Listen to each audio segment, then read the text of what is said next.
You know, as we're looking throughout this room, it's really easy to look at all the stuff that isn't done yet. Do you know what I see when I look around this room? I see the potluck dinners. I see the celebration of the graduating seniors. I see the wedding receptions and the meals that we have for families after funerals.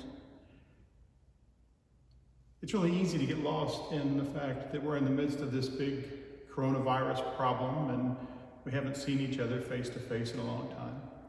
It's really easy to get lost in the fact that the building that we were working really hard to get ready for all these amazing activities isn't there yet.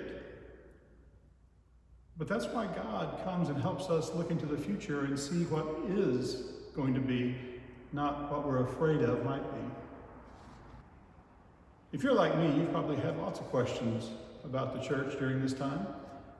What is it going to look like once this whole crisis is over? What is it that we're doing in the meantime between now and when we get back together in person to make sure that we're able to continue on doing the ministries that we do throughout the world, and especially the ministries that we do right here at home?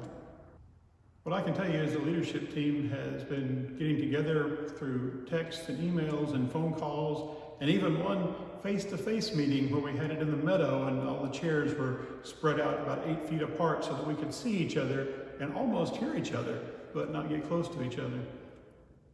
During those meetings, we have looked at all kinds of ideas and thoughts about how we keep moving forward as a church family and as good stewards of what God has done with us.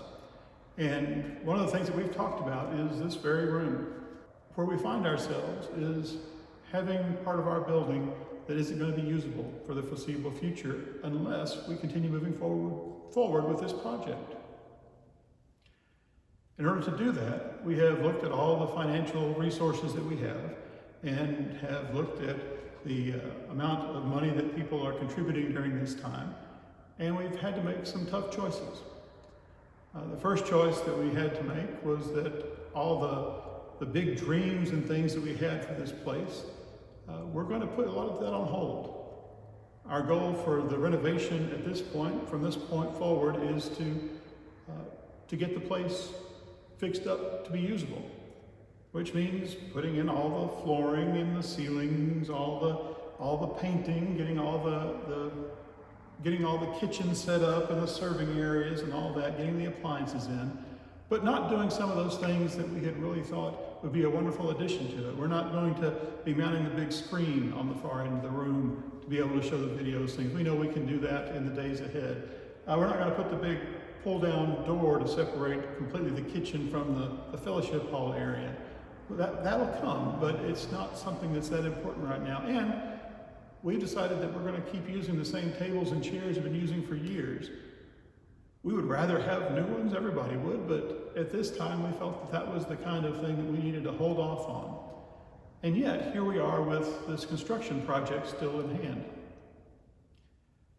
At this time, we have a balance due on the contract for $83,000. Some of that money we have in savings through the generosity of several folks in our church, but truthfully, a lot of it we don't. Our plan had been to start a capital campaign and talking about people giving towards this renovation project.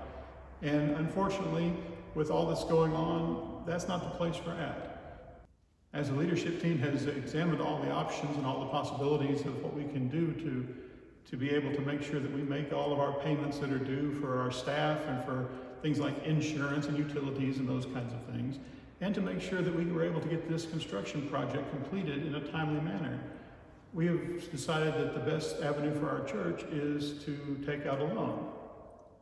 To that end, we are going to be having a church conference scheduled that the district superintendent is going to lead on April 14th of this year. It is going to be at 6 o'clock and it is going to be handled online. More information about how to get on to this call and be a part of this church conference will be sent to you in the days ahead.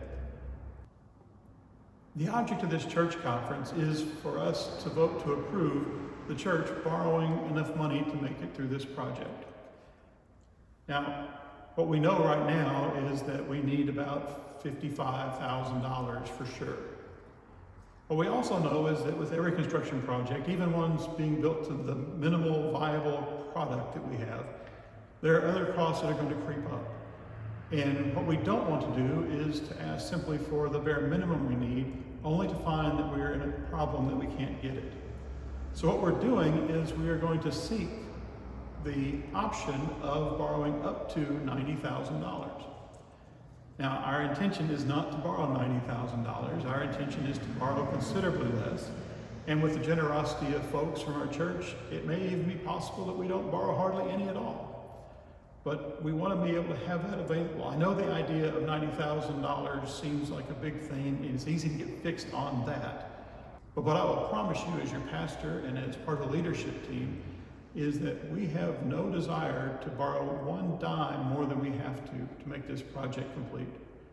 And our intent is to borrow as little as we can, because we don't want to build extravagant. We want to get through this situation so that we have the facilities that we need. I'm sure you probably have lots of questions about it, and I would be happy to answer them at any time. You can send me an email at john@afsumc.org. You can hit me up on Facebook, on facebook.com/RevBlack. You can call me on my cell phone if you'd like, 832-451-4100. My hope is that you will be with us as we look forward to a new future, a time when we can gather together in this church facility and celebrate with the sharing of meals, with the sharing of fellowship, and with the knowledge that even in the worst times, God's people pull together and are part of the great future, not afraid of what's going on. I want you to remember this more than anything else. God loves you, and you're special to God. You may not feel it, you may not think it sometimes, and especially in this time of us being all far apart, you may feel like you're all alone and there's nothing close to you. But what I can assure you is the God of heaven and earth, the God that made everything from the very first speck of light all the way to forever, he made you for a purpose, and he loves you very much. So don't let anybody tell you different. Don't let anybody tell you that you're all alone or that you're forgotten. Because Jesus told his disciples, the very last thing he said to them as he went up to his Father for the final time, I will be with you until the end of the age. God loves you, and there's nothing you can do about it. I look forward to seeing you soon. God bless you.